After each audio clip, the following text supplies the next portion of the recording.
Lipton Tea and Lipton Soup present Inner Sanctum Mysteries, starring Miriam Hopkins.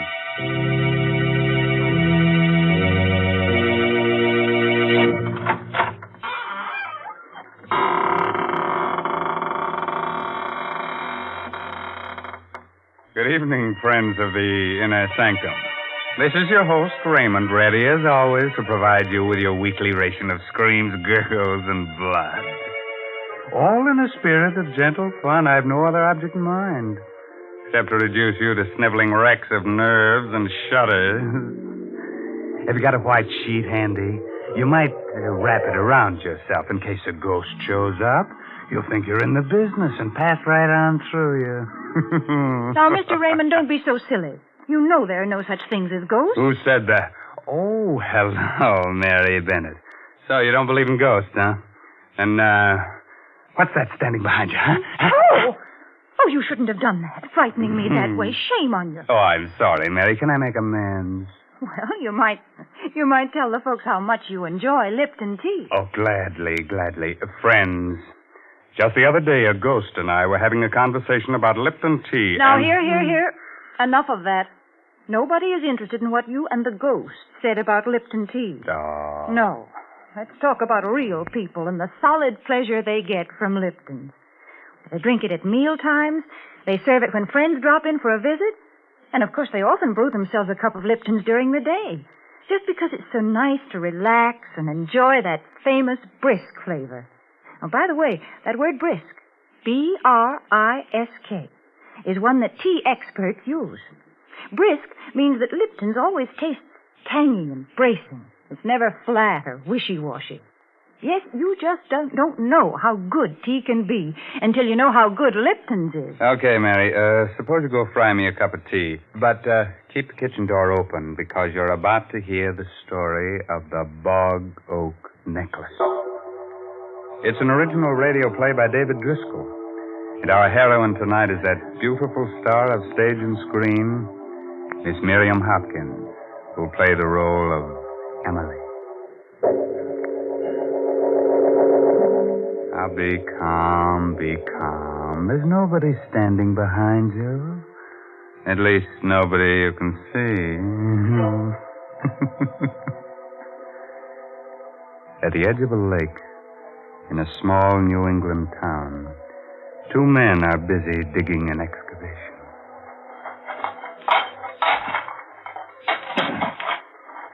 Must have been like a cave around here once, huh? Yeah, old Miss Bristow used to own this property before she sold it to this here city man who's building. There used to be a fine apple orchard right up there. And was all fine trees once. Well, let's dig. That's what we're getting paid for. Hey, what's the matter with you, Paulie? Look down there what I just hit with my shovel. Huh? Oh, bone. Oh, some cow, I expect. Cow? That ain't no cow bone, Jerry. Hey, Paulie. Huh? Look at this with the bone. Yeah, I see it. And you call that a cow bone now? No, I don't. This here must have been a graveyard once. This here was never no graveyard. The river used to come right up to here almost before the big flood. Before they built the dam. Hey, what are you doing? Get your coat and hat. You bringing that with you? Of course I am. Hat and this. Yeah, but there must be a skull here, too. Of course there must be. But we don't have to look for that, Paulie. That ain't our job. Come on.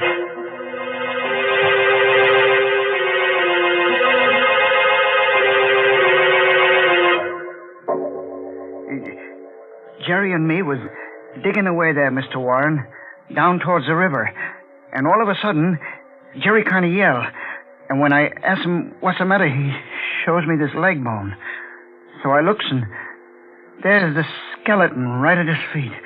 I see. So I figure you being the county attorney here, you're the man who ought to know first. Yes. Now, this place by the river that you're talking about, it's the land that city man bought to build a home on? Yeah, that's right. He bought it from old Miss Emily Bristow. And then we found this, too. Around the, well, I guess you'd call it the neck. That is where the neck would be. It's Anything wrong, Mr. Warren?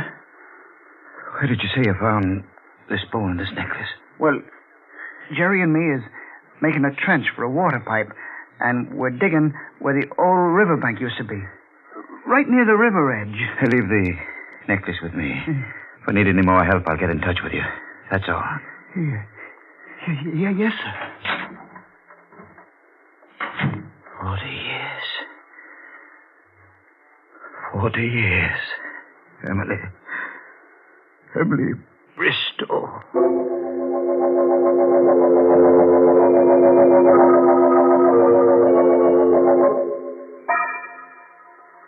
What do you want with me after 40 years, Andrew? Look, Emily. Well, these are old woman's eyes. Look closer. Take that away. Take it away. The Bog-Oak Necklace, Emily. Do you remember? Presented to Miss Emily Bristow on her 24th birthday by Andrew Warren. Where did you get it, Andrew? It was found at the river edge. On the property you've just sold. Daisy. Daisy. It's come back to us, Emily. After all these years. It's come back to us. The Bog-Oak Necklace. The necklace that meant the death of your sister, Daisy.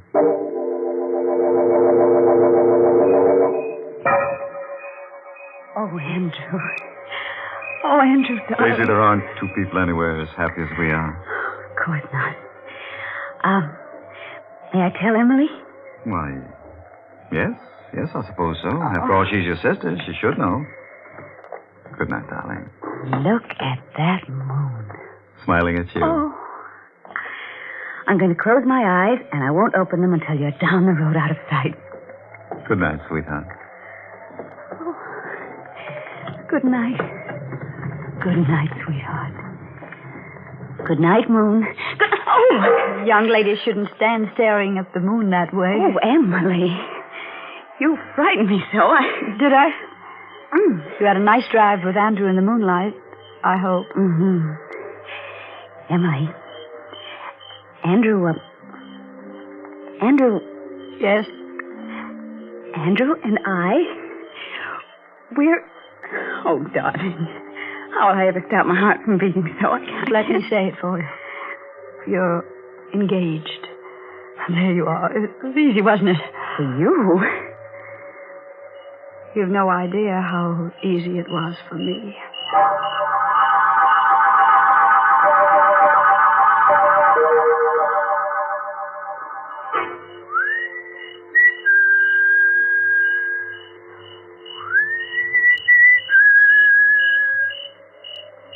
Emily. Right here. Emily. I wanted to see you so badly. She's already told me, Andrew. Emily, I want you to understand about this. I know how this must hurt you. You've got to break it off. You've got to. You can't marry her. Andrew, listen to me. Please. Please marry me. I beg you. Emily, we must be sensible. I beg you. If you love me, Emily, you must let me do what I feel is right. I can't let you marry Daisy. You're mine. I must have you. If not me, Andrew, no one.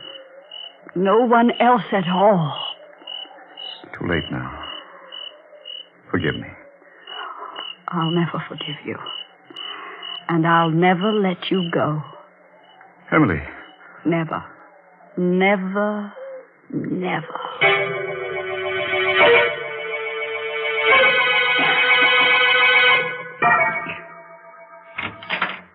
Emily? Emily, are you asleep? Go to bed, Daisy. Oh, Emily, don't be cross. I can't sleep. You can't sleep. No, I'm so excited.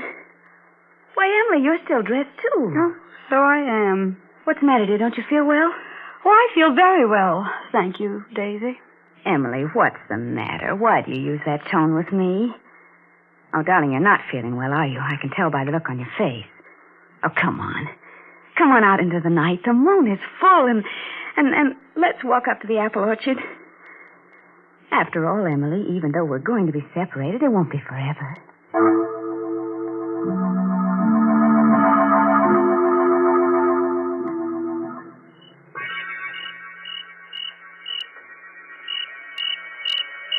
Aren't you afraid to be out here at night? Afraid? Afraid of what? We are at the end of the apple orchard. There's the little patch that goes down the river. I think you'd better go back now. I go back? Well, what'll you do? I'm going to stay here. I wouldn't dream of going back to the house alone. I thought you weren't afraid. All alone? Of course I'd be afraid all alone. Daisy, I don't want you to marry Andrew. Emily? You know what you've just said? Certainly. Why, Oh, Emily, I'm surprised at you. Well, you're jealous. That's right. I want you to write to Andrew and tell him that you've thought it over and that you've decided you don't love him and you're not going to marry him. How dare you speak to me that way? Now get out of my way. I'll never talk to you again as long as I live. Have you thought that you mayn't have very long to live? Emily! Emily, I'll scream. No, you won't scream. You won't scream at all. And do you know why? Down in that little pigeon heart of yours, you're frightened. Frightened? Let go of my arms. You're hurting me. You're out of your mind, Emily. I'll let you go when you promise to write that letter. I promise. I promise, Emily. Now let go of me. As soon as we get back. Yes. And don't you dare breathe a word of this to anyone ever as long as you live. I promise.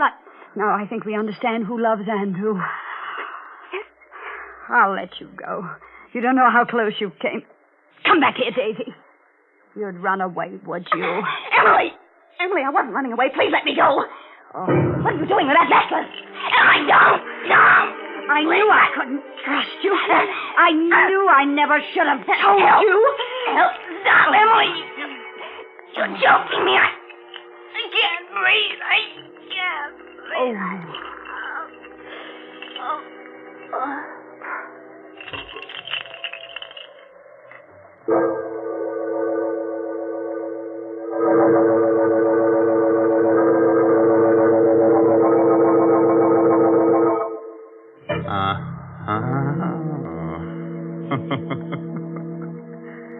Well, girls will be girls, I suppose.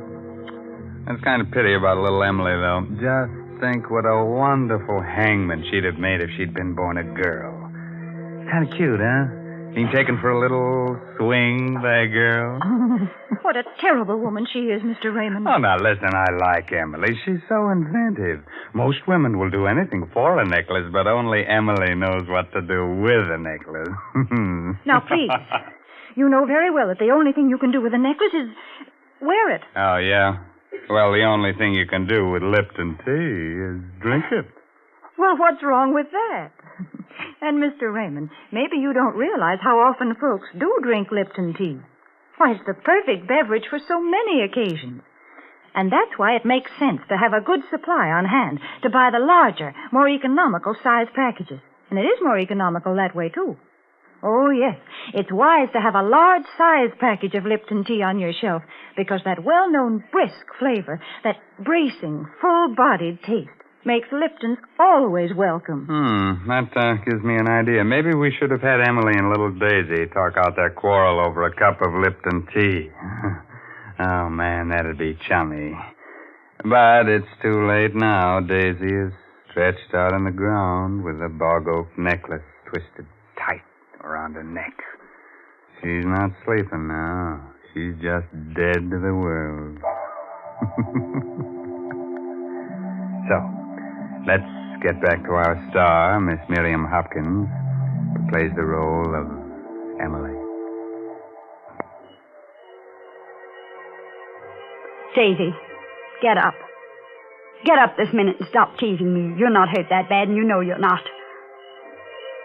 Please get up, Daisy. You're frightening me. Daisy, you're acting just as though you were dead. I am dead, Emily. You murdered me. You strangled me with the Bog-Oak necklace. You see, you wouldn't be talking to me if you were dead. You've killed your own sister, Emily, because you were jealous. That voice, that Daisy's voice. But your lips are not moving. How can you be speaking to me, Daisy, when your lips are not moving? They'll find me here in the orchard with your necklace around my neck. And they'll know you did it. And they'll punish you. You'll never be allowed to marry Andrew. I will marry him. I will. Oh, what am I saying? Who am I talking to? Somebody's speaking to me with Daisy's voice. And all your life I'll be speaking to you. Just like this. Because you murdered me with the Bog-Oak Necklace. I must do something. I must get some help.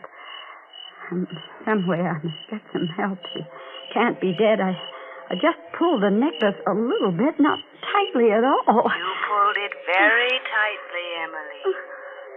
Look at my neck and you'll see. You'll see how tightly you twisted the necklace. Stop it. Stop talking to me. I'll never leave you, Emily. Never as long as you live. You are dead, aren't you? I murdered you. Something dreadful will happen to me. I've got to do something. What can I do? The river. I'm near the river. Stones, yes. With twine. Strong twine wound around the stones, and I could tie the stones to her, and I could throw her into the water from the crag on the hill, and the stones would make her sink to the bottom, and then she'd never come back. Never. And who would know? You know, Emily.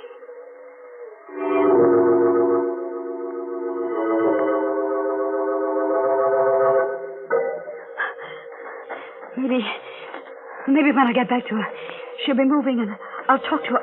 No, she is dead. She is... Oh, I'm running in the wrong direction. It was over there that I killed her. It couldn't have been because she's not there. It was right here. Daisy's gone. She got up and walked away somewhere. She's alive. Emily. Oh. I found her, Emily. Strangled to death. I know nothing about it. What are you doing then with that twine in your hand? You wanted to tie stones to her, didn't you? Throw her in the river. I killed her because I was jealous. You're as guilty as I am.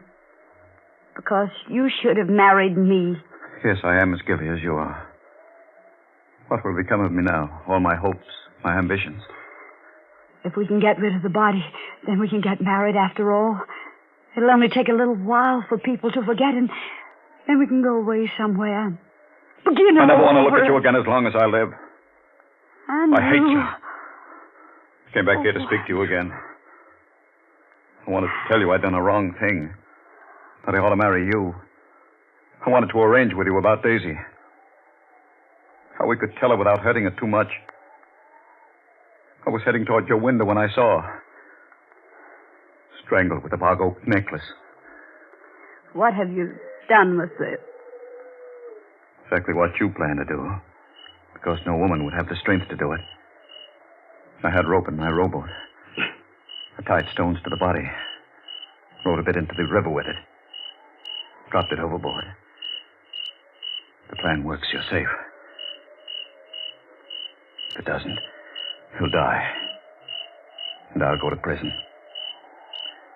I'm going now. The moon is down already. Soon it will be dawn. The necklace. What did you do with the necklace?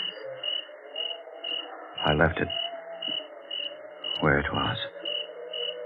Around her neck.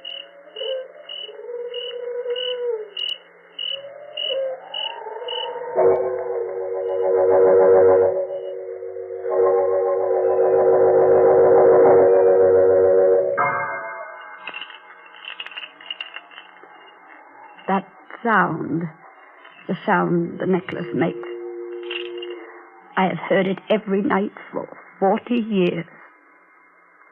40 years. Now she's come back to us. To me. Tell me, Andrew, where was it found? It's been there, at the bottom of the river all this time. During the flood last year, the skeleton must have been swept into that old sewer. Twine probably rotted away a long time ago. That's the only explanation I can give. Watching. Down there at the bottom of the river, watching. I'm going now, Emily. It's probably the last time we'll ever see each other. I'll leave the necklace with you. It was to you I gave it 40 years ago. Emily. What's that? What? The voice. Her voice. I'm going. Don't leave me, Andrew. Don't leave me. He'll leave us, Emily. He'll leave the two sisters alone. Together. Andrew. We're alone now, Emily. Just as we used to be. You and I and the necklace. No. Come, Emily, let's take a walk as we used to. In the old apple orchard. No. Come. It's getting dark. No, I've not been near that orchard in 40 years. Come, Emily. With me. But I'm old. No, you're young. As young as I am. Come with me. We'll tell each other little secrets, won't we, Emily? Just as we used to. Yes. The crickets will be chirping and the moon coming up. All as it used to be. Yes. And you'll be wearing your necklace. The Bog-Oak Necklace that Andrew gave you when he thought he loved you instead of me. You'll wear it the way you used to when you'd steal up there to the orchard to meet him. Remember? When he used to roll to the bottom of the hill and wait for you, and you could stand in the orchard until you heard him whistle. Yes. Emily. Yes. You've forgotten something. Forgotten. The necklace. The Bog-Oak Necklace. Oh. Wear it, Emily. Dear Emily. Wear it.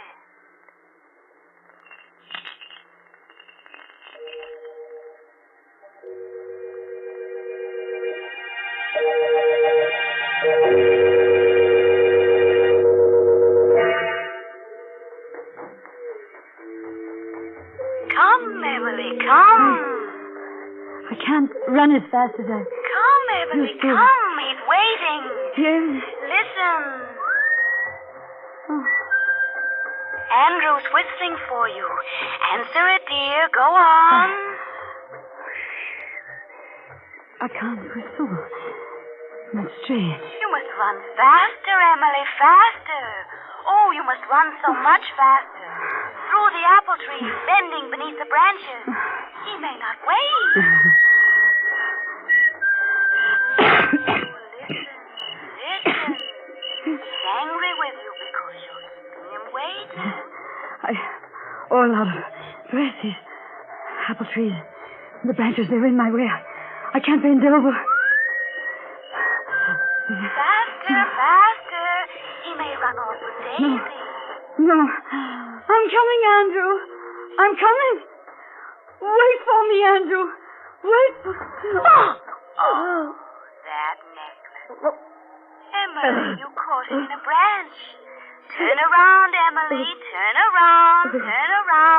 And loosen it. Turn quickly, Emily.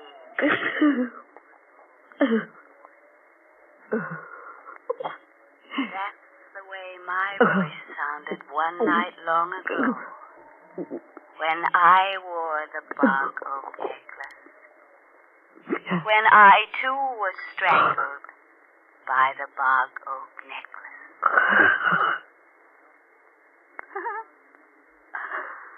Come. It's so cool here in the river.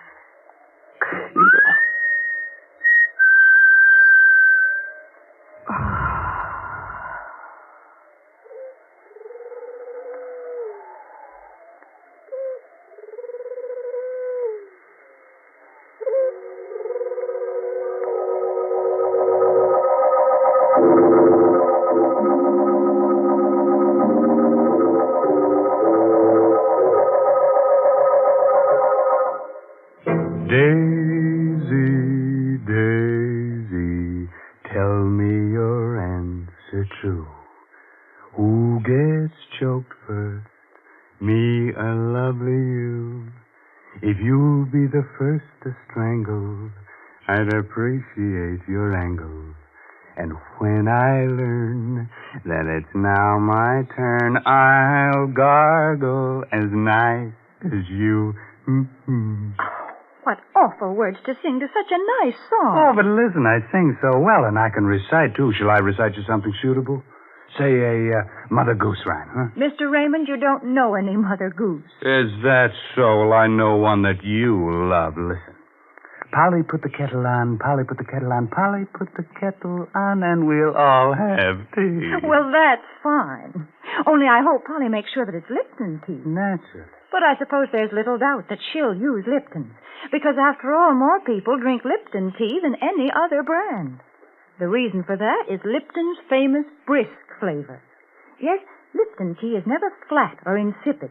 It always tastes full-bodied and vigorous. And, well, I guess it's all summed up by that word brisk. Yes, folks, brisk is the word that the tea experts use when they talk about Lipton tea. So try it real soon, won't you?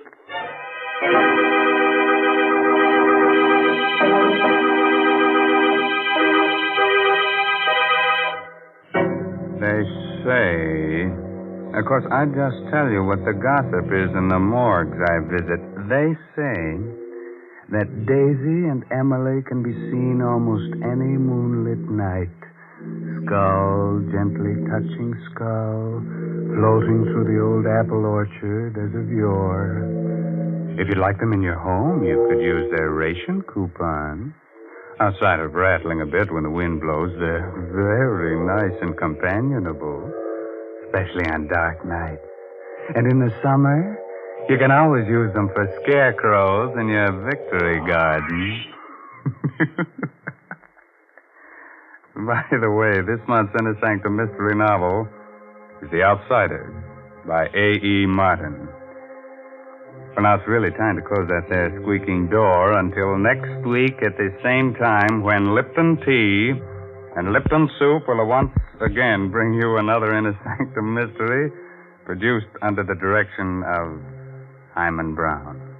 So until then, good night. Pleasant dreams.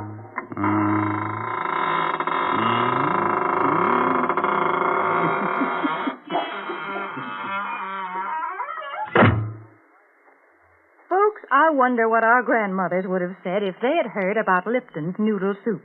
I'll bet they wouldn't have believed it possible that a delicious chicken noodle soup could come ready to make in an envelope. But if they'd tasted Lipton, they would have agreed that it has an old-fashioned, homemade flavor, that it tastes just like the kind of chicken soup they used to make themselves.